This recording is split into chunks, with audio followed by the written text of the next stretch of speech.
একজন প্রশ্ন করেছে, দিদি ভাই এই যে কুকুরকে ভগবানের প্রসাদ কি দেয়া যায়, দেয়া কি উচিত, আপনি যদি একটু বলেন। তা আমি এই প্রশ্নটা পেয়ে সেই উত্তরটা আমি হলাম, ওকে একা কেন দেব, আমি সবার সামনেই আমি এই প্রশ্নের উত্তরটা দিই, তাহলে অনেকের জানা না থাকলেও সেও জেনে যাবে। দেখুন, প্রথমেই বলছি, জীবের, প্রতিটা জীবের অধিকার আছে ভগবানের প্রসাদ পাওয়ার জন্য, সে কুকুর হোক, বিড়াল হোক, ছাগল হোক, যে কোনো প্রাণী, এমনকি কীট, নর্দমার কীটেরও পর্যন্ত অধিকার আছে ভগবানের সেবা মানে প্রসাদ পাওয়ার জন্য। সেখান থেকে আমরা কাউকে বঞ্চিত করতে পারি না।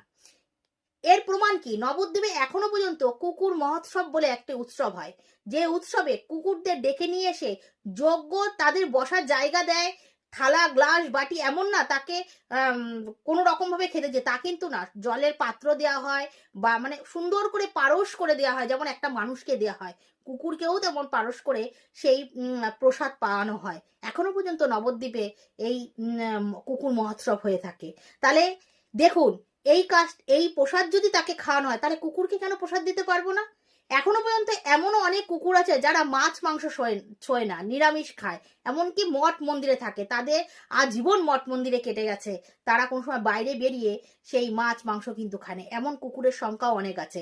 আবার অনেক দেখা যায়, অনেক কুকুর আছে যখন আপনি সন্ধ্যা দিচ্ছেন বা পুজো দিচ্ছেন, তখন কিন্তু সে কি বলে শঙ্খের মতন আওয়াজ করছে, উলুধ্বনি দিচ্ছে। তাই বলে আমি বলবো না যে আপনার ঘরের মধ্যে নিয়ে এসে কুকুর পোষেন। কুকুর সবসময় বাইরে রেখে পোষেন, ঠিক আছে, কিন্তু আপনার ঘরের মধ্যে কুকুর না ঢোকানোই ভালো। এবার আমার কথা শুনে অনেকে বলবে, কি বলছেন দিদিভাই, কুকুর নিয়ে আপনি এই ধরনের কথাবার্তা বলবেন না। আমি বলছি কি, জীবকে ভালোবাসুন, তার জন্য আলাদা ঘর বাড়ির বাইরে করুন, সেখানে রাখুন, সেখানে সেবা করুন, কিন্তু নিজের বাসস্থানের মধ্যে কুকুর এনে কখনো ঢোকাবেন না, এতে ঘরে বাস্তু দোষ কিন্তু লেগে যায়।